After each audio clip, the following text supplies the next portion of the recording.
Hindi lang isa, Ace. Hindi lang dalawa. Tatlo. Tatlo ang anak ko at ikaw ang ama nila. Paulit-ulit yan sa isip ko, parang sirang plaka, habang hinihintay namin yung mga balikbayan box namin sa conveyor belt dito sa D. Ang ingay. Ang gulo. Ang init kahit nakatodo ang aircon. Ganito pa rin pala sa Pilipinas. 6 na taon. 6 na taon akong nawala, 6 na taon kong kinimkim ang lahat. Mommy, look. Our boxes are coming na, sigaw ni Lilo, yung panganay ko, panganay ng ilang segundo sa dalawa pa niyang kapatid. Sabay-sabay silang tatlo, parang mga sisiw na sumusunod sa inahin, lumapit sa salamin. Si Lyra, kamukhang-kamukha ko raw, umiti ng malapad, kita ang 2 dimples. Si Lina naman, ang bunso at kaisa-isang lalaki, seryoso pa rin ang mukha, pero alam kong excited na rin yan. Triplets. Biyaya o parusa? Hanggang ngayon, hindi ko pa rin masagot. Dahan-dahan lang, mga anak, sabi ko, pilit pinapakalma ang sarili. Hindi to ang oras para mag-breakdown. Kalalapag lang namin. Ang dami kong bitbit, hindi lang yung literal na mga bagahe at kahon. Mas mabigat pa yung daladala ko sa dibdib ko. Halos mapuno namin ang isang malaking taxi. Buti na lang, uso pa rin pala yung mga van na taxi. Pagod na pagod ako, pero kailangan kong maging alerto. Ang mga bata, tuwang-tuwa sa bintana, lahat bago sa paningin nila. Si Lilo, tanong ng tanong. Si Lyra, turo ng turo. Si Lino, tahimik lang na nagmamasid. Mana sa ama. Sa ama niyang walang kaalam-alam. Mommy, why is there so much traffic? Tanong ni Lyra. Napangiti ako ng mapait. Welcome to the Philippines, anak. Pagdating namin sa bahay nila Tia Elena sa Makati, yung kapatid ni Mama na kumupop sa akin pansamantala, gabi na. Sinalubong kami ng yakap at ng mainit na sabaw. Ang sarap. Parang 6 na taon akong hindi nakatikim ng lutong bahay. Pero kahit anong sarap ng pagkain, may kung anong nakabara sa lalamunan ko. Nika, iha, ang lalaki na ng mga apo ko sa pamangkin, tuwang-tuwang sabi ni Tia Elena, habang pinagmamasdan ang 3 natutulog na anghel sa guest room. Kamukhang-kamukha mo si Lyra. Pero yung 2 yun, turo niya kay Lilo at Lino, parang maihawig sa teka, sino nga ba? Umiti lang ako. Sanay na ako sa tanong na yan. Sa loob ng 6 na taon, ilang beses ko na bang narinig yan? Sa tatay po nila, Tia.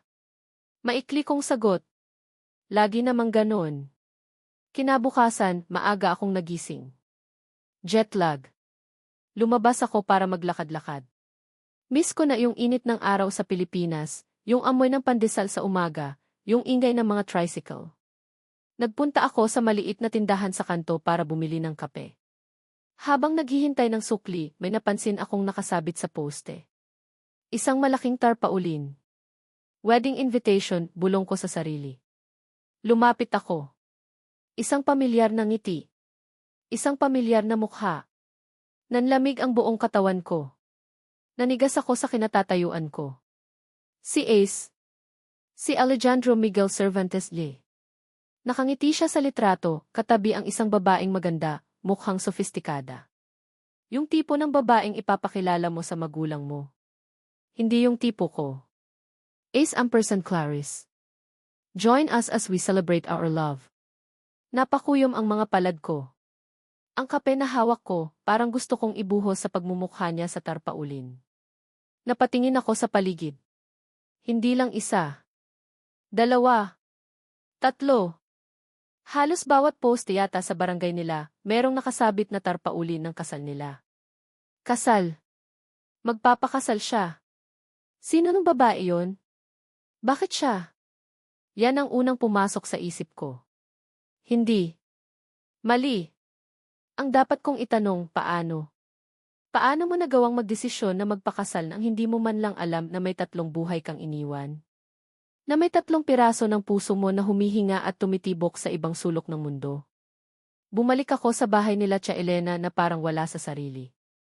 Ang galit, unti-unting kumukulo sa loob ko. 6 na taon. 6 na taon kong tinago ang sikreto. 6 na taon akong nagtiis. Para saan? Para bumalik dito at makita siyang masaya, habang ako, durog pa rin. Okay ka lang, Nika? Tanong ni Tia Elena, napansin siguro ang pamumutla ko. Tumango lang ako. Pagod lang po siguro sa biyahe, Tia. Pero hindi ako pagod. Galit ako. Galit na galit. Gusto kong sumigaw. Gusto kong manumbat. Kinagabihan, hindi ako mapakali. Tiningnan ko ang mga anak ko na mahimbing na natutulog. Si Lilo, ang buhok medyo kulot sa dulo, tulad ng sa kanya. Si Lino, yung tindig, yung pagkunot ng noo, pag seryoso, kuha niya lahat kay Ace. Kahit si Lira, may mga anggulo na nakikita ko si Ace. Paano niya nagagawang hindi makita ang sarili niya sa mga batang to? Ay, nga pala. Hindi pa niya sila nakikita. Hindi niya alam. Pinaglaruan ko ang cellphone ko. Hinanap ko ang address ng bahay nila Ace. Madali lang. Sikat ang pamilya nila sa lugar na to, Cervantes. Kilala sa construction business. Mayaman. Makapangyarihan. Ano nang gagawin ko? Hahayaan ko na lang ba? Tutal, 6 na taon naman akong nabuhay nang wala siya. Kaya ko pa tong 6 na taon o 60 taon pa. Para sa mga anak ko. Pero paano yung mga anak ko? Paano yung karapatan nila na makilala ang ama nila? Paano yung mga tanong nila na darating paglaki nila? Mommy, where is our daddy? Ever don't we have a daddy like other kids? Napapikit ako. Bumalik lahat ng sakit. Yung gabi na iyon. Yung pag-alis ko. Yung hirap. Yung sakripisyo. Hindi. Hindi pwedeng ganito lang. Kinabukasan, linggo. Maaga pa lang, nagbihis na ako. Ginising ko ang mga bata. Kids, we're going somewhere important today, sabi ko, maging kalmado. Where, Mommy? Tanong ni Lira, kinukusot pa ang mga mata. To meet someone. Dinala ko sila sa simbahan malapit sa bahay nila Ace. Alam ko, linggo, siguradong magsisimba sila. Tradisyon na yan ng pamilya nila, kahit noong kami pa. Nakita ko ang kotse niya, nakaparada sa labas. Nandoon na siya. Kasama yung babae. Yung Clarice. Magkahawak kamay pa sila habang papasok ng simbahan. Parang kutsilyong humiwa sa puso ko. Hindi kami pumasok. Naghintay kami sa labas, sa ilalim ng isang malaking puno ng akasya. Medyo mainit na, pero tiniis ko. Tiniis namin. Pinakain ko muna ng tinapay at juice ang mga bata.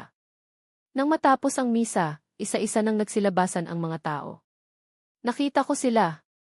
Masaya silang nag-uusap, tawa pa ng tawa yung Clarice. Si Ace, ngumingiti. Yung ngiting minsan ay para sa akin lang. Huminga ako ng malalim. This is it, ito na. Lilo, Lira, Lino, tawag ko sa mga bata. Hinawakan ko sila sa kamay, 2 sa kanan, 1 sa kaliwa. Naglakad kami papalapit sa kanila. Napansin kami ni Ace. Unang napatingin sa akin. Nakita ko ang gulat sa mga mata niya.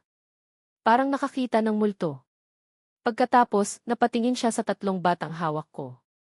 Nakita ko kung paano unti-unting nagbago ang ekspresyon niya. Mula sa gulat, napalitan ng pagtataka, tapos hindi ko na mabasa. Yung babae, si Clarice, napansin din kami. Tinaasan niya ako ng kilay. Sino raw ba ako para umeksena sa linggo nila? Ace, sabi ko, ang boses ko, hindi ko alam kung saan nanggagaling ang lakas, Alejandro Miguel Cervantes D. Tumigil sila sa paglalakad. Lahat ng tao sa paligid parang biglang nawala. Kami na lang 5 ang nandoon. Nika, gulat niyang tanong. Anong ginagawa mo rito? Mumiti ako, pero alam kong mapait ang ngiting yon. Bumalik ako. At may ipapakilala ako sa'yo. Itinuro ko ang mga bata. Sila si Lilo, si Lira, at si Lino. Nakatingin lang siya sa mga bata. Parang hindi makapaniwala. Yung mga mata niya, lumilipat-lipat sa mukha ng bawat isa. Nakita ko ang pagkabigla. Lumapit ako ng kaunti pa. Yung distansya namin, 1 hakbang na lang. Tinitigan ko siya sa mata. May kailangan kang malaman, Ace, sabi ko, malinaw, matatag, kahit nasa loob-loob ko, parang sasabog na ang dibdib ko. 3 ang anak ko. Huminga ako ng malalim. At ikaw ang ama nila. Ang mukha ni Ace hindi maipinta. Si Clarice, napanganga, napahawak sa braso ni Ace. Ang mga tsismosa sa paligid nagsimula ng magbulungan. Heto na. Nasabi ko na. Ang sikretong 6 na taon kong binitbit ngayon ay nakawala na. Nakatitig lang si Ace. Para siyang naestatwa, ang mga mata ay pabalik-balik sa akin tapos sa 3 batang nasa tabi ko. Yung babaeng kasama niya, si Clarice, napabitaw sa braso niya, ang bibig ay bahagyang nakaawang, halatang hindi maintindihan ang nangyayari. Ang mga tao sa paligid na kanina lang ay masayang nagkukwentuhan paglabas ng simbahan, ngayon ay tila huminto sa paghinga, lahat ng atensyon ay nasa amin. Nagsisimula na ang bulungan, parang mga bubuyog na naghahanap ng bulaklak. Nararamdaman ko ang mga matang nakatutok, mapanghusga ang iba, mausisa ang karamihan. Ano-anong sinasabi mo, Nika? Sa wakas ay nagsalita si Ace na utal, ang boses ay garalgal. Kitang-kita ko ang pamumutla sa kanyang mukha, ang pagkagulat na hindi maitago. Imposible yan. Impossible. Tinaasan ko siya ng kilay. Impossible. Alin ang imposible, Ace? Na nagkaanak ako. O na ikaw ang ama nila? Matigas kong sabi, bawat salita ay may diin. Ang init ng araw ay parang dumadagdag sa init ng sitwasyon. Umiling siya, parang sinusubukan iwaksi ang mga salitang binitiwan ko. Hindi kita ginamit, Nika. Alam mo yan. Tumingin siya sa akin, may kung anong emosyon sa mga mata niya, pagkalito. Pagtatanggi? O baka naman takot? Takot na mabisto ang isang lihim na matagal na niyang gustong ibaon sa limot. Napangisi ako, isang ngisi na puno ng sakit at pangungutya. Hindi mo ako ginamit. Inulit ko. Talaga ba, Ace? Sigurado ka ba sa sinasabi mo? Ang mga alaala ng gabing iyon, kahit anong pilit kong kalimutan, ay bumabalik na naman, malinaw na malinaw. Yung pakiramdam ng pagkakanulo, yung kahihiyan. Hindi siya nakasagot agad. Tumingin siya kay Clarice, na ngayon ay nakatingin na sa kanya ng may pagdududa. Tapos, binalik niya ang tingin sa akin. Nika, kung ano man tong palabas mo, itigil mo na. Hindi to nakakatuwa. May bahid na ng inis sa boses niya. Siguro, iniisip niyang sinisira ko ang perpektong umaga niya, ang perpektong buhay niya. Huminga ako ng malalim, pinipigilan ang sarili kong sumabog. Palabas? Ace, 6 na taon. 6 na taon kong dinala to mag-isa. 6 na taon kong pinalaki ang mga batang to nang walang tulong mula sa'yo, nang walang kahit anino mo. Tingin mo ba, gagawin ko to para lang sa isang palabas? Naramdaman kong hinigpitan ni Lilo ang hawak sa kamay ko. Si Lyra, sumiksik sa gilid ko. Si Lino, tahimik lang, pero nakatingin din kay Ace, ang mga mata niyang seryoso ay parang nangungusap. Kung pera ang habol mo, simula niya, pero pinutol ko siya. Pera? Napatawa ako nang walang tunog. Hindi pera ang kailangan ko sa'yo, Ace. Matagal na. Noong gabing iyon, noong binayaran mo ako sa halagang 20,000 pesos, 20,000, Ace, para ipaalala ko sa'yo, hindi mo man lang inalam kung anong nangyari pagkatapos. Hindi mo inalam kung iyong perang iyon ba ang sumalba sa akin o mas lalong nagbaon sa akin sa kumunoy. Nakita ko ang paglaki ng mga mata ni Ace. Pati si Clarice na pasinghap. Ang mga bulungan sa paligid lalong lumakas. 20,000. Yun ang presyo ng kahihiyan ko. Yun ang presyo ng simula ng paghihirap ko. At yun din ang presyo ng 3 buhay na ito. Hindi totoo yan, mahina niyang sabi, pero parang siya na mismo ang hindi kumbinsido. Hindi ganoon ang nangyari. Hindi ganon, hamon ko. Sige nga, Ace, sabihin mo sa akin, sabihin mo sa harap ng nobya mo, sa harap ng lahat ng tao rito, ano ba talaga ang nangyari 6 na taon na ang nakakaraan? Naramdaman ko ang panginginig ng mga kamay ko, pero pinilit kong maging matatag. Ayokong makita niya akong mahina. Hindi ngayon. Biglang nagsalita si Lino, ang pinakatahimik sa 3. Maliit ang boses niya, pero sapat na para marinig naming lahat sa gitna ng tensyon. Nakatingin siya diretso kay Ace. Papa, isang salita lang. Pero parang bombang sumabog sa pagitan naming lahat. Natigilan si Ace. Para siyang binuhusan ng malamig na tubig. Ang tingin niya, napako kay Lino. tapos kay Lilo, tapos kay Lira. Nakita ko ang unti-unting pagbabago sa mukha niya. Yung pagtanggi na palitan ng ano. Pagtataka, pagkilala. Para siyang nakatingin sa salamin, pero tatlong maliliit na bersyon ng sarili niya ang nakikita niya. Ang buhok ni Lilo na medyo alon-alon. Ang panga ni Lino na matigas. Ang mga mata ni Lira na kung minsan ay nangungusap na parang sa kanya. Dahan-dahan siyang lumuhod o parang manghihina ang mga tuhod kaya napaluhod. Konti na lang, kapantay na niya ang mga bata. Nakatingin pa rin siya sa kanila, parang hindi makapaniwala. Si Clarice, na kanina patahimik, ay biglang humakbang palapit kay Ace. Hinila niya ito patayo. Ang mukha niya, puno ng galit at pagkalito. Ace? Ano to? Ano nang sinasabi ng babaeng to? Sino sila? Sunod-sunod niyang tanong, ang boses ay nanginginig sa suppressed emotion. Sabihin mo sa akin ang totoo. Napatingin si Ace kay Clarice, tapos sa akin, tapos sa mga bata. Gulong-gulo ang isip niya, kitang-kita ko. Ang alpha tat na si Ace Cervantes, na laging kontrolado ang lahat, ngayon ay parang nawala ng sasabihin. Clarice, I can explain, sabi niya, pero halatang naghahanap ng tamang salita. Explain? Anong i-explain mo, Ace? Na may 3 kang anak sa ibang babae, ilang linggo bago ang kasal natin, tumaas ang boses ni Clarice. May mga luha nang namumuo sa gilid ng mga mata niya. Sino siya, Ace? At bakit kamukha mo sila? Turo niya sa mga bata, na ngayon ay medyo takot na sa sigawan ng mga matatanda. Niyakap ko ang mga anak ko. Huwag kayong matakot, andito si Mommy, bulong ko sa kanila. Muling bumaling sa akin si Ace. Ang galit kanina sa boses niya, napalitan ng desperation. Nika, bakit ngayon lang? Bakit ngayon ka lang bumalik? Kung kailan magpapakasal na ako. Bakit ngayon lang? Inulit ko, ang boses ko ay puno ng hinanakit. Kasi ngayon lang ako nagkaroon ng lakas ng loob, Ace. Ngayon lang ako nakaipon ng sapat na tapang para harapin ka. Akala mo ba madali to para sa akin? Bumalik dito, guluhin ang buhay mo. Umiling ako. Hindi. Ginawa ko to para sa kanila. Turo ko ulit sa mga bata. Karapatan nilang makilala ang ama nila. Karapatan nilang malaman ang totoo. Pero paano ako, Nika? Paano kami ni Clarice? Tanong niya, ang boses ay maihalong pagsusumamo at paninisi. Hindi ko na problema yan, Ace, malamig kong sagot. Problema mo na yan. Matagal mo na dapat tong naging problema, kung inalam mo lang sana ang naging bunga ng isang gabing akala mo ay wala lang. Si Clarice, hindi na napigilan ang mga luha. Ace, totoo ba? Totoo bang may anak ka sa kanya? Tanong niya, ang boses ay basag na. Hindi makatingin si Ace kay Clarice. Nakayuko siya, ang mga kamay ay nakakuyom. Ang dating kumpiyansa, ngayon ay parang bulang naglaho. Sumagot ka, Ace, sigaw ni Clarice. Alin ba talaga ang mahal mo?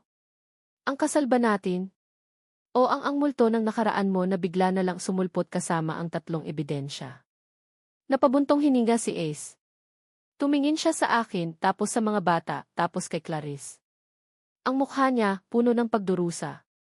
Ang daming tanong sa mga mata niya. Ang daming hindi masabi. Hindi ko alam, mahina niyang sagot, pero sapat na para marinig naming lahat. Hindi ko alam. Yun lang. Yun lang ang naisagot niya. Si Clarice, napailing, tumakbo palayo, umiiyak. Sinubukan siyang habulin ng tingin ni Ace, pero hindi siya gumalaw sa kinatatayuan niya. Naiwan kaming 4, ako, ang 3 bata, at si Ace na gulong-gulo, nakatayo sa gitna ng daan, sa harap ng simbahan kung saan dapat sana ay masaya siyang naghahanda para sa kanyang kinabukasan. Isang kinabukasan na ngayon ay biglang nagkaroon ng 3 maliliit na tandang pananong. Ang mga bulungan sa paligid mas lalong lumakas. Siguradong mainit na tsismis to sa buong barangay, baka sa buong bayan pa. Ang kasalang taon, biglang nagkaroon ng twist. Tiningnan ko si Ace. May awa ba akong naramdaman? Siguro, kaunti. Pero mas nangingibabaw pa rin ang galit, ang sakit, ang 6 na taon ng pagtitiis. Kailangan na naming umuwi, sabi ko, hinila ko na ang mga bata palayo. Hindi ko na hinintay ang sagot niya. Wala na rin naman siyang masasabi pa na makakapagpabago ng nararamdaman ko. Habang papalayo kami, narinig ko pa ang mahinang tawag niya. Nika, sandali. Pero hindi ako lumingon.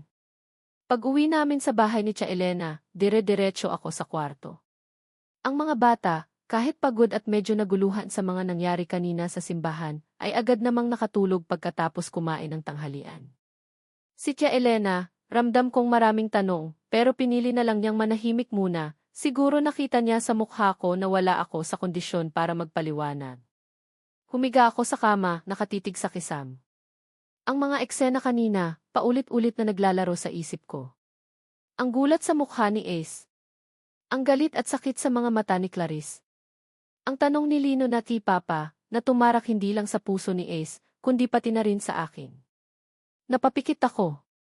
At sa pagpikit ko, bumalik lahat. Lahat ng sakit. Lahat ng alaala. 6 na taon. 6 na taon na parang kahapon lang nangyari. 22 taon ako noon. Puno ng pangarap. Katatapos lang ng kolehiyo, nagtatrabaho bilang junior architect sa isang maliit na kumpanya. May boyfriend ako, si Marco. Akala ko, siya na. Akala ko, kami na hanggang dulo. Ang tanga ko. Si Marco, mahilig sa gimmick, mahilig sa magagandang bagay na hindi naman namin kayang bilhin.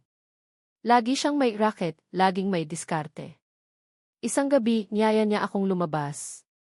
May ipapakilala raw siyang importante, isang kliyente na pwedeng magbigay sa kanya ng malaking proyekto. Sabi niya, kailangan lang naming maging presentable. Pumayag ako. Ano ba namang masama doon, di ba? Suporta lang naman sa boyfriend. Dinala niya ako sa isang mamahaling bar sa Makati. Hindi ako sanay sa ganitong lugar. Ang mga tao ang sisosyalan. Ang mga inumin ang mamahal. Doon ko nakilala si A. Cervantes. Guwapo, matangkad, halatang mayaman. Charismatic. Mumiti siya sa akin, yung iting nakakatunaw. Pero may kung anong kakaiba sa mga tingin niya. O baka naman, imahinasyon ko lang yun. Pinainom ako ni Marco. Sabi niya para raw hindi ako kabahan. 1, 2, 3 baso ng kung anong matapang na alak. Hindi ako sanay uminom. Mabilis akong nahilo.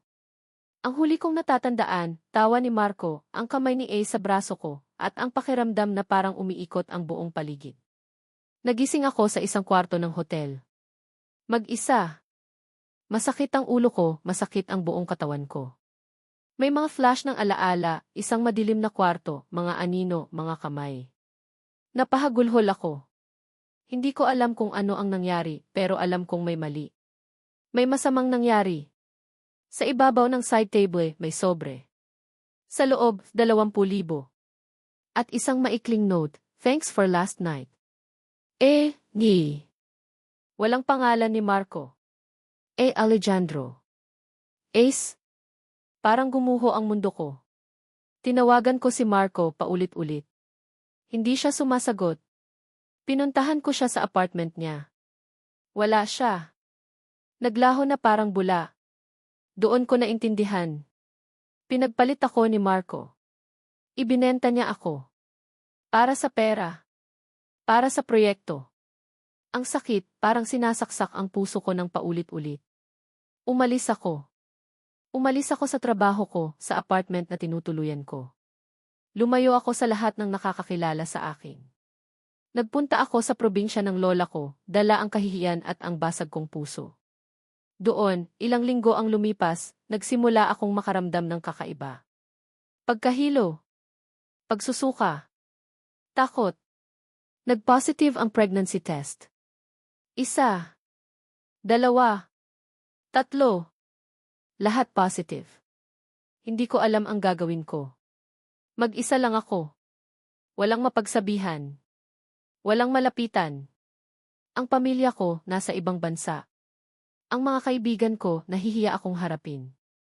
Pero sa kabila ng takot, may kung anong nagtulak sa akin na ituloy. Siguro, yung instinct ng isang ina. Kahit hindi ko pa man nararamdaman ang paggalaw nila sa sinapupunan ko, alam kong kailangan nila ako. Kailangan ko silang protektahan.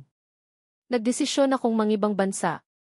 Na isang lako ang maliit na lupa na pamana sa akin ni Lola, sapat lang para sa plane ticket at kaunting baon. Sa Dubai. Doon, walang nakakakilala sa akin. Pwede akong magsimula ulit. Nagtrabaho ako bilang tagalinis sa isang hotel tapos naging waitress. Kahit anong trabahong marangal, pinasok ko.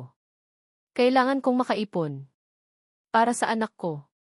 Akala ko noon isa lang. Hanggang sa isang check-up, sinabi ng doktor, "Congratulations, Glenn Reyes. You're having triplets." Triplets. 3. Napaiyak ako noon, hindi ko alam kung sa tuwa o sa takot.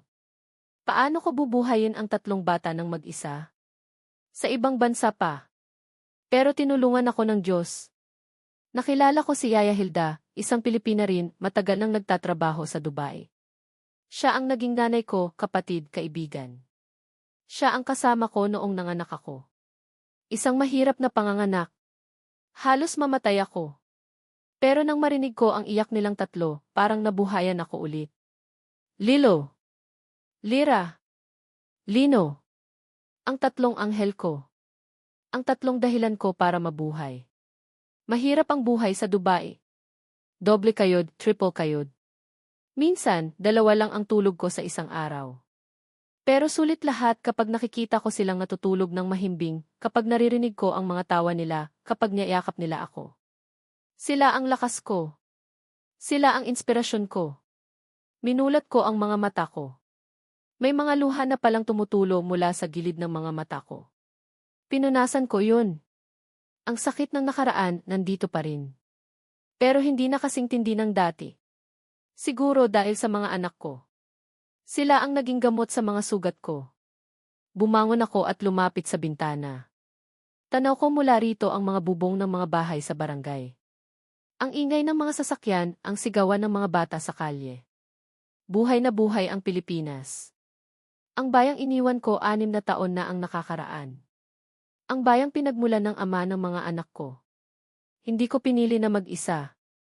Hindi ko pinili na iwanan ni Marco na pagsamantalahan na magbuntis ng walang kasama.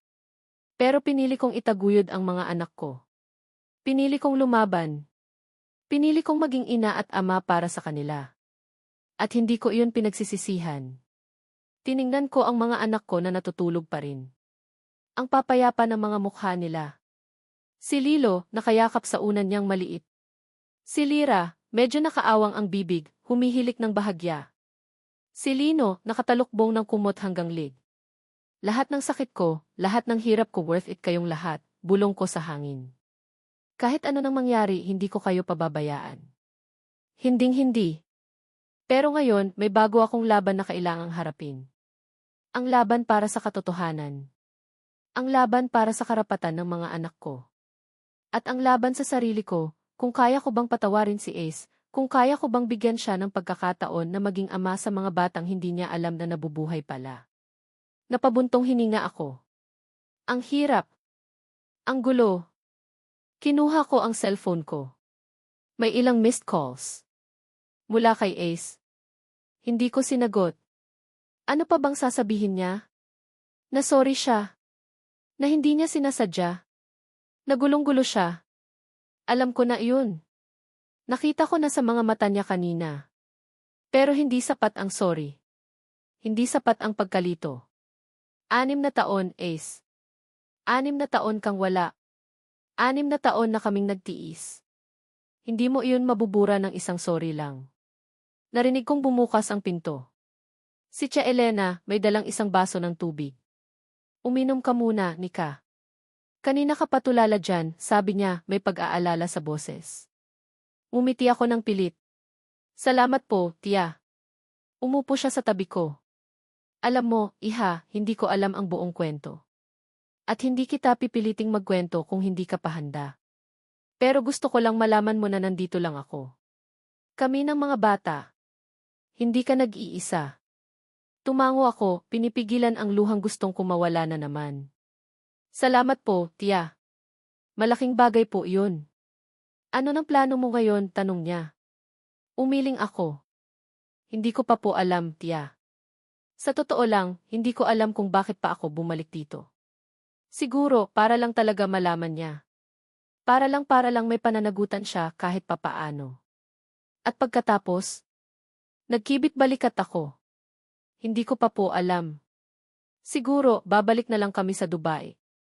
Doon, tahimik ang buhay namin. Pero paano yung mga bata? Paano yung ama nila? Napatingin ako sa mga anak ko. Yan din ang tanong ko sa sarili ko. Paano sila? Hanggang kailan ko sila kayang protektahan sa masakit na katotohanan? Hindi ko pinili mag-isa. Pero ginawa ko para sa kanila. At gagawin ko ulit kung kinakailangan. Kahit gaano pa kahirap. Kahit gaano pa kasakit. Lumipas ang ilang araw pagkatapos ng eksena sa simbahan. Naging usap-usapan sa buong barangay ang biglaang paglitaw ko, kasama ang 3 bata, at ang revelasyon na si Ace Cervantes, ang golden boy ng bayan na malapit ng ikasal, ay may mga anak pala sa akin. Ang mga tsismosa sa kanto, bawat umaga ay may bagong version ng kwento. Kesyo bumalik daw ako para manggulo. Kesyo pera lang daw ang habol ko. Kesyo ginayuma ko raw si Ace noon kaya nagkaanak kami. Sanay na ako sa mga ganitong chismis. Sa 6 na taon kong pag-iisa, natutunan ko nang huwag pansinin ang sasabihin ng iba. Ang mahalaga, alam ko ang totoo. Si Ace, ilang beses nang tumatawag at nagte-text. Hindi ko sinasagot. Ano pa bang pag-uusapan namin? Para saan pa? Pero isang hapon, habang naglalaro ang mga bata sa maliit na bakura ni Tia Elena, may kumatok sa pinto. Si Ace. Nagulat ako. Hindi ko inaasahan na pupunta siya rito. Mukha siyang pagod, may maitim sa ilalim ng mga mata. Halatang ilang araw na siyang hindi nakakatulog ng maayos. Nika, pwede ba tayong mag-usap? Sabi niya, ang boses ay mahina, halos pakiusap. Tiningnan ko siya. Ang galit ko, nandito pa rin. Pero may kung anong awa akong naramdaman nang makita ko ang itsura niya. Siguro, dahil alam kong nahihirapan din siya. Tungkol saan, malamig kong tanong. Tungkol sa mga bata, sabi niya, napatingin sa direksyon ng mga anak namin na masayang naghahabulan, hindi pa kami napapansin. Gusto ko silang makita. Gusto ko silang makilala. Huminga ako ng malalim. Ito na nga ba ang sinasabi ko? Darating at darating ang araw na to, hindi ko alam kung handa na ba ako. Kung handa na ba ang mga bata? Para saan pa, Ace, tanong ko. 6 na taon silang nabuhay nang wala ka. Masaya naman sila. Totoo yun. Masaya sila. Pero alam ko, sa kaibuturan ng puso ko, na may kulang. May hinahanap-hanap sila. Alam ko, sabi niya, yumuko. Alam kong wala akong karapatan. Pero Nika, mga anak ko sila. Kahit ano pa ang nangyari sa atin, hindi mo mayaalis sa akin yun. Napaisip ako. Tama siya. Kahit gaano ko pa siya kamuhian, ama pa rin siya ng mga anak ko. At karapatan ng mga anak ko na makilala siya. Kaya ko sanang itago habang buhay ang sikretong to. Kaya ko sanang dalhin hanggang sa libingan ko. Pero hindi yun tama. Hindi yun para sa akin. Para sa kanila. Karapatan nila ang katotohanan. Sige, sabi ko. Pero sandali lang. At huwag mo silang bibiglain. Nakita ko ang pagliwanag ng mukha niya. Mumiti siya, yung ngiting matagal ko nang hindi nakikita. Yung ngiting minsan ay nagpatibok ng puso ko. Lumabas kami sa bakuran. Agad napansin ng mga bata si Ace. Huminto sila sa paglalaro. Si Lilo, lumapit sa akin, medyo nagtatago sa likod ko. Si Lyra, tinitigan si Ace mula ulo hanggang paa, parang sinusuri. Si Lino, gaya ng dati, seryoso lang ang mukha, pero nakatingin din kay Ace. Lumuhod si Ace para maging kapantay nila. Ngumiti siya. Hello, sabi niya, ang boses ay malambing. Ako si Tito Ace. Hindi ko alam kung bakit Tito ang pinakilala niya sa sarili niya. Siguro, ayaw niya rin silang biglain. O baka naman, hindi pa niya kayang sabihin ang salitang si Papa. Si Lyra ang unang nagsalita. Are you the man from the church? Tanong niya, diretso. Napangiti si Ace. Ako nga yun. Naaalala mo pa pala ako.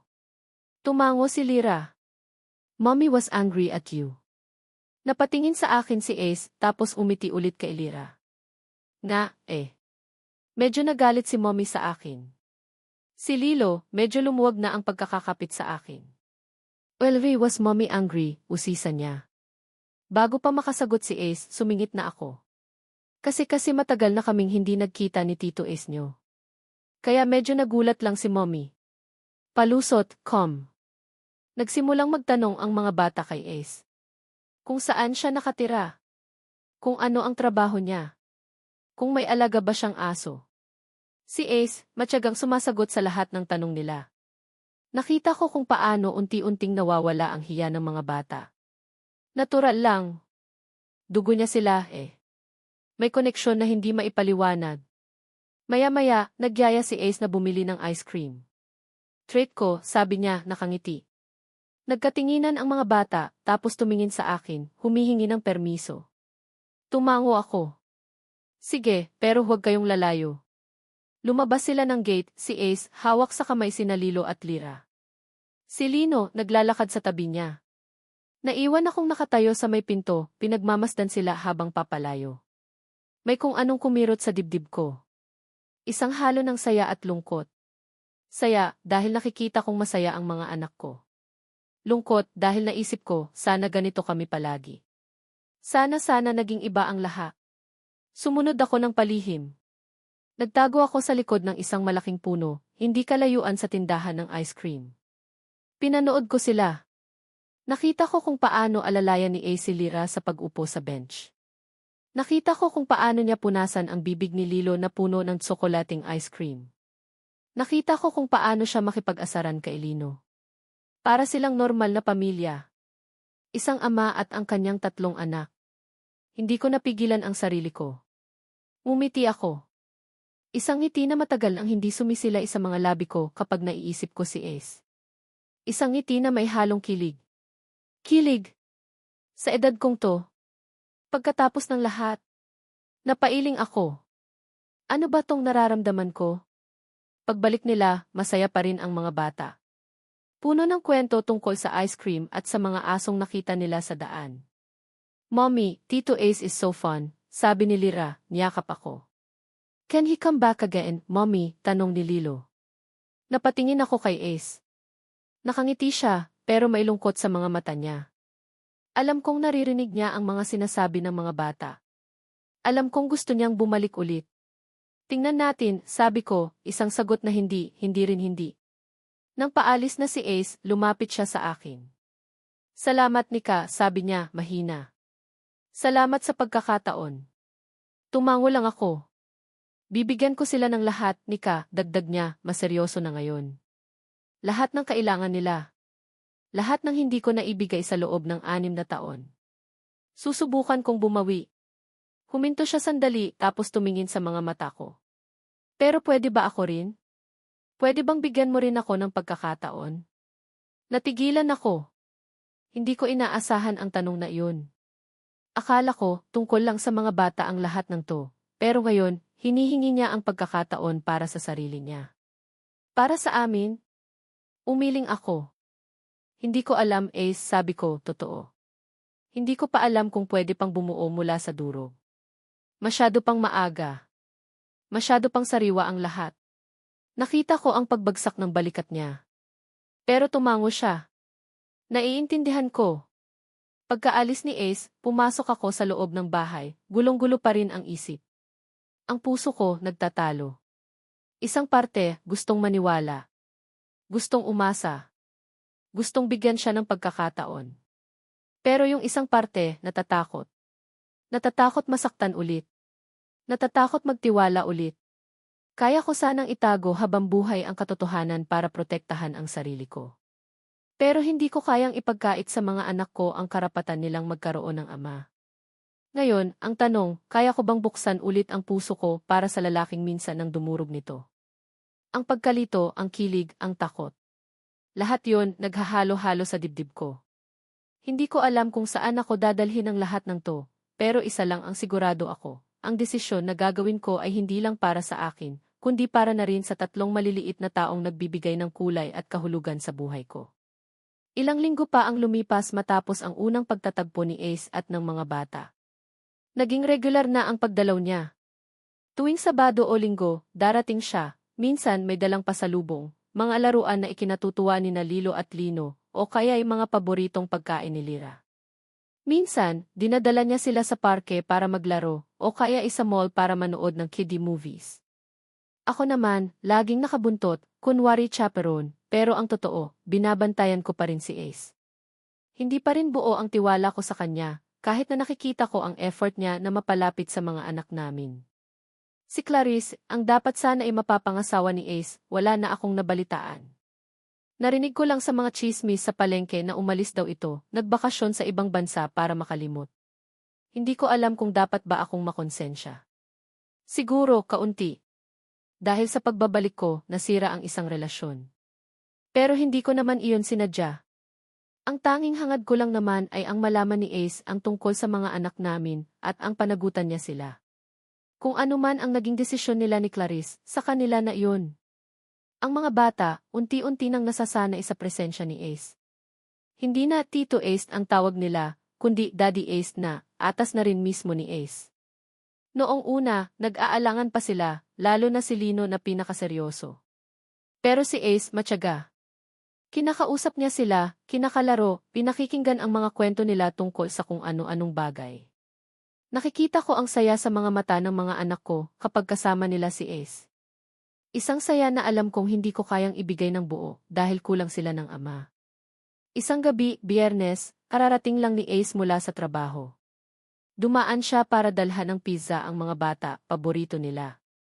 Habang masayang nagkukwentuhan ang mag-aama sa sala, kasama si Tia Elena na aliw sa mga apo sa pamangkin, ako naman ay nasa kusina, nagtitimpla ng kape. Tahimik lang akong nakikinig sa tawanan nila. May kung anong kirot at saya ang nararamdaman ko.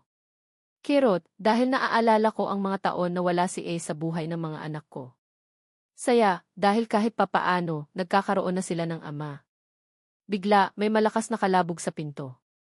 Hindi katok, kundi kalabog talaga, na parang sinisipa o binubunggo. Nagkatinginan kami ni Tia Elena. Ang mga bata, natigil sa pagkain. Si Ace, napatayo agad, naging alerto. Ako na ang titingin, sabi ni Ace, lumakad papunta sa pinto. Sumunod ako sa likod niya, medyo kinakabahan. Pagbukas ni Ace ng pinto, isang lalaking gusgusin, payat, at amoy alak ang tumambad sa amin. Pilit siyang pumapasok, pero hinarangan siya ni Ace. Sandali lang, boss. Kailangan kong makausap si Alejandro Cervantes D. Importante to, sigaw ng lalaki, garalgal ang boses, halatang lasing na lasing. Napatigil ako. Ang boses na iyon. Kahit 6 na taon na ang lumipas, kahit paos at lasing, hinding-hindi ko makakalimutan ang boses ng taong iyon. Ang taong nagbenta sa akin. Ang taong sumira ng buhay ko. Si Marco. Nanlamig ang buong katawan ko. Ang hawak kong baso ng kape, muntik nang mabitawan. Si Tia Elena, napahawak sa bibig. Ang mga bata, nagsiksikan sa likod ni Tia Elena, takot sa sigaw ng estranghero. Sino ka ba? Anong kailangan mo kay M. Cervantes? Tanong ng security guard ng subdivision na sumunod pala sa lalaki dahil mukhang nakalusot ito sa gate. Marco, tawag ni Ace, tila nagulat din, anong ginagawa mo rito? Lasing ka na naman. Halata sa tono ni Ace na magkakilala sila. Siyempre, magkakilala sila. Si Marco ang tulay, di ba? Ace? Tar, sigaw ni Marco, parang biglang nabuhayan nang makita si Ace. Kailangan kita makausap, pare. May sasabihin ako sa'yo. Tungkol kay Nika. Napatingin si Ace sa akin, tapos ay bumalik ang tingin kay Marco. Ang mukha niya, seryoso. Ano iyon, Marco? At bakit kailangang lasing ka pa? Kasi hindi ako makakatulog, pare, humahagulgol na si Marco, napaupo sa sahig sa labas ng pinto. 6 na taon na akong ginugulo ng konsensya ko. 6 na taon. Ang mga salitang iyon tumago sa puso ko. Konsensya. May konsensya pa pala siya. Lumabas si Ace, iniwan niyang bahagyang nakaawang ang pinto. Sumilip ako.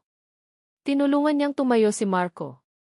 Halika, doon tayo sa labas mag-usap. Nakakahiya sa mga tao, sabi ni Ace, inaalalayan si Marco palayo ng kaunti sa bahay. Hindi ako mapakali. Anong sasabihin ni Marco? Anong kinalaman ko sa konsensya niya? Pinapasok ko muna ang mga bata sa kwarto nila. Diyan lang kayo, mga anak, ha? May bisita lang si Daddy Ace. Paglabas ko ulit, nakita ko sila ni Ace na nag-uusap sa may gilid ng kalsada, sa ilalim ng post ng ilaw. Si Marco, umiiyak pa rin. Si Ace, nakikinig lang, seryoso ang mukha. Hindi ko marinig ang pinag-uusapan nila. Maya-maya, nakita kong napahawak si Ace sa ulo niya. Tapos, napasuntok siya sa pader ng bakod. Napaurong ako. Anong nangyayari? Pagkatapos ng ilang minuto pa, bumalik si Ace sa loob ng bahay. Mag-isa na lang siya. Ang mukha niya hindi maipinta. Puno ng gulat, galit at pagsisisi. Ace, anong nangyari? Anong sinabi ni Marco? Tanong ko, hindi na makatiis. Tumingin siya sa akin. Ang mga mata niya, puno ng emosyon na hindi ko mabasa. Nika, di simula niya, ang boses ay nanginginig. Totoo ba? Totoo ba yung sinabi ni Marco? Ang alin, Ace? Ano ba yung sinabi niya? Naguguluhan kong tanong. Huminga siya ng malalim. Sinabi niya na yung gabing yun. Yung gabing nagkakilala tayo, hindi yun aksidente. Tumango ako. Alam ko. Alam kong plinano yun ni Marco. Yumiling si Ace. Hindi lang yun, Nika. Sinabi niya na naplinano niya lahat. Ginawa niya yun para sa pera. Ipinain ka niya sa akin. Natahimik ako. Alam ko na yun. Matagal ko nang alam yun. Pero bakit parang may iba pa? Pero ang hindi ko alam, Nika, dugtong ni Ace, ang boses ay basag. Ang hindi ko alam, pati pala ako, biktima rin. I thought he used you. I thought I took advantage of you that night because you were drunk, because Marco offered you to me. Napapikit siya, parang nahihirapan sa mga salitang binibitawan niya. Pero ang totoo, ako pala ang ginamit. Ako pala ang ipinain. Marco needed money for his gambling debts. He knew was looking for fourth companion that night, someone discreet. He set us both up. Natulala ako. Ano? Pareho kaming biktima? Ang buong akala ko, ako lang ang niloko. Ako lang ang ginamit. Pero pati pala siya. Sabi niya, binigyan ka raw niya ng inumin na may pampatulog, patuloy ni Ace, ang boses ay puno ng sakit.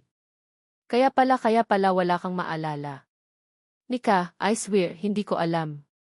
Akala ko pareho nating ginusto yung nangyari. Akala ko, lasing ka lang. Hindi ko alam na may droga pala sa inumin mo. Napaupo ako sa sofa. Parang nanghina ang mga tuhod ko. Pampatulog. Kaya pala parang may blanko sa alaala ko ng gabing yun. Kaya pala ang bigat ng pakiramdam ko pagkagising ko. Nika, maniwala ka sa akin, lumuhod si Ace sa harap ko, hinawakan ang mga kamay ko. Ang mga kamay niya nanginginig. Hindi kita niloko. Hindi ko sinadyang saktan ka. Nagkamali ako. Nagkamali ako na hindi kita hinanap pagkatapos. Nagkamali ako na hinayaan ko lang. Pero hindi ko alam na ganito pala kalala ang ginawa ni Marco sa ating dalawa. Tumingin ako sa mga mata niya. Nakita ko ang sincerity doon. Nakita ko ang sakit. Nakita ko ang pagsisisi. Pareho tayong biktima, Nika, sabi niya ulit. Pareho tayong niloko ni Marco. Tumango ako, dahan-dahan. Ang galit ko kay Ace, unti-unting napapalitan ng awa. Ng pagkaunawa. Hindi ko alam. Pero ang bigat na nararamdaman ko sa dibdib ko, parang nabawasan ng kaunti. Pero Ace, sabi ko, ang boses ko ay mahina. Kahit na pareho tayong biktima, ako lang ang naiwan. Ako lang ang nagdusa. Ako lang ang nagbuntis. Ako lang ang nanganak. Ako lang ang nagpalaki sa kanila mag-isa. Nakita ko ang pagtulo ng luha sa mga mata ni Ace. Alam ko, Nika. Alam ko. At habang buhay kong pagsisisihan yun. Habang buhay kong dadalhin ang kasalanan ko sa iyo at sa mga anak natin. Hindi kita niloko. Pero hindi rin ako tumigil magdusa. Ang mga salitang yun ni Ace, umalingaw sa isip ko. Totoo. Siguro nga, hindi niya ako direktang niloko noong gabing yun. Pero ang 6 na taon na lumipas, 6 na taon yun ang pagdurusa ko. At siguro, sa paraang hindi ko alam, nagdusa rin siya. Nagdusa sa kasinungalingan. Nagdusa sa pagkakasala. Ang sikretong matagal nang nakatago, ngayon ay lantad na. Ang katotohanang akala ko ay alam ko na, may bago pa lang ang gulo. Ang bigat. Pero kasabay ng bigat may kaunting gaan. Gaan dahil kahit papaano may paliwanag na. Pero sapat na ba ang paliwanag? Sapat na ba ang katotohanan para mabura ang sakit ng nakaraan? Hindi ko pa alam. Pagkatapos ng gabing iyon, ng revelasyon mula kay Marco, nagkaroon ng kakaibang katahimikan sa pagitan namin ni Ace. Hindi na yung katahimikan na puno ng tensyon o galit, kundi isang katahimikan na parang nagbibigay daan sa pag-unawa, sa paghilom. Madalas pa rin siyang dumadalaw sa mga bata, at ako, hindi na kasing ilag tulad ng dati. Hinahayaan ko na silang magkaroon ng sarili nilang oras, ng kanilang key father and children bonding key na alam kong pare-pareho nilang na-miss. Minsan, nahuhuli ko ang sarili kong nakangiti habang pinagmamasdan sila. Si Ace, tinuturuan si Lino kung paano magpalipad ng saranggola sa parke. Si Ace, matyagang nakikinig sa walang katapusang kwento ni Lyra tungkol sa mga paborito niyang cartoon characters. Si Ace, buhat-buhat si Lilo sa balikat niya habang tumatawa sila pareho. Mga simpleng sandali pero puno ng kahulugan. Unti-unti, nakikita ko si Ace hindi lang bilang ang lalaking minsan nang nagbigay sa akin ng sakit, kundi bilang ama ng mga anak ko. Isang amang nagsisikap bumawi, isang amang puno ng pagmamahal. Lumipas pa ang ilang buwan. Isang araw, may inabot sa aking imbitasyon si Lyra galing sa eskwelahan nila. Family Day. At may special presentation daw ang klase nila, Jinbei Family is in Hero ang tema. Kinabahan ako bigla. Pamilya. Ano nga ba ang pamilya para sa mga anak ko? Isang ina na mag-isang nagtaguyod sa kanila? O isang ina at isang ama na unti-unti nang nagkakaunawaan? Dumating ang araw ng Family Day. Maaga kaming naghanda. Ang mga bata, excited na excited. Si Lilo at Lyra, nakabestida. Si Lino, naka-polo shirt na kapareho ng kulay ng bestida ng mga kapatid niya. Ako naman, simpleng blusa at pantalon lang. Si Ace nag-text. Sabi niya, susunod siya, medyo malalate lang daw dahil may importanteng meeting sa opisina. Medyo nalungkot ang mga bata, pero sinabi kong darating siya. Pinangako niya, Nagsimula na ang programa sa school auditorium. Ang daming pamilya. Mga nanay, tatay, mga lolo at lola, lahat masayang sumusuporta sa mga anak nila. Nakaramdam ako ng kaunting inggit. Sana ganito rin kami. Isa-isang nag-perform ang bawat klase. Nang tawagin na ang seksyon ni Lilo, Lyra, at Lino, malakas akong pumalakpak. Umakyat sila sa stage, kasama ang iba pa nilang mga kaklase. Nagsimula silang kumanta ng isang awitin tungkol sa pamilya. Ang gaganda ng boses nila. Nakaka-proud. Sa kalagitnaan ng kanta, biglang may pumasok sa auditorium. Si Ace. Hingal na hingal pero nakangiti. Umupo siya sa tabi ko. Sorry, I'm late, bulong niya. Umiti lang ako. Ang mahalaga, dumating siya. Pagkatapos ng kanta, isa-isang tinawag ang mga bata para magbigay ng maikling mensahe tungkol sa kanilang pamilya. Nang si Lyra na ang tinawag, tumakbo siya papunta sa mikropono.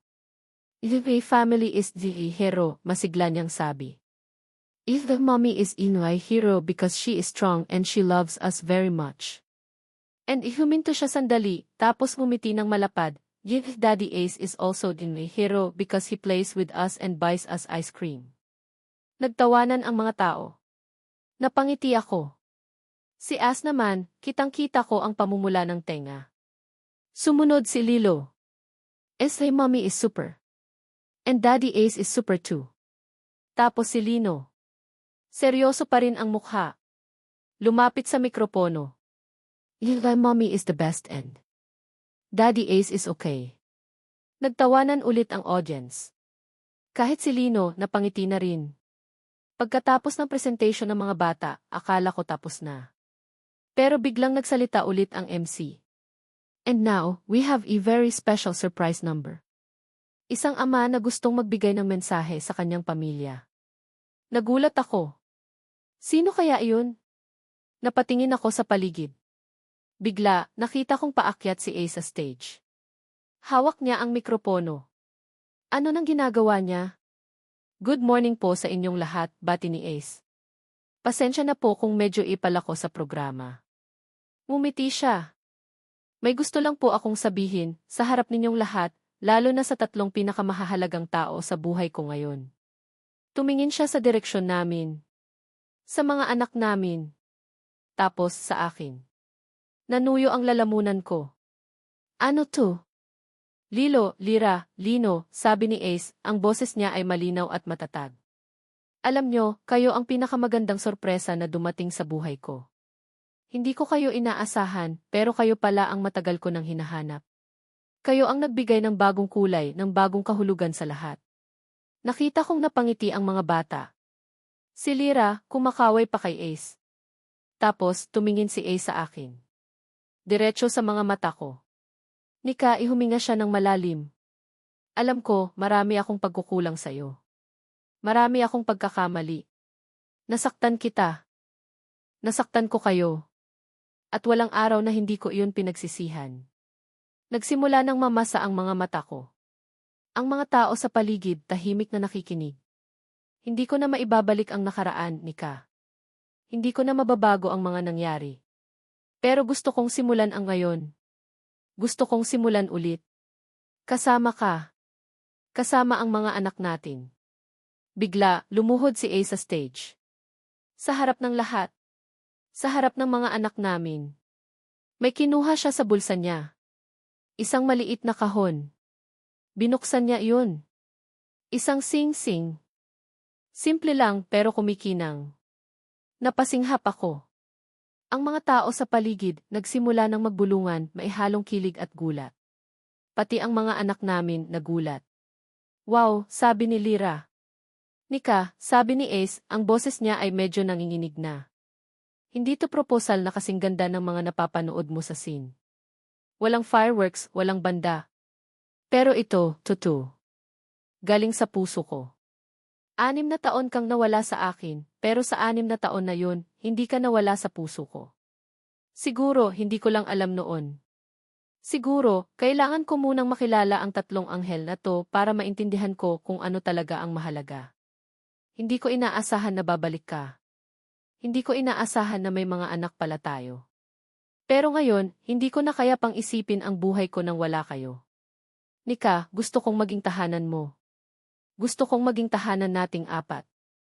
Gusto kong bumuo ng pamilya kasama ka, kasama sila Lilo, Lira at Lino. Nika. Veronica Reyes. Will you marry me? Ang mga luha ko tuluyan ng bumagsak. Hindi ko alam kung ano ang sasabihin ko.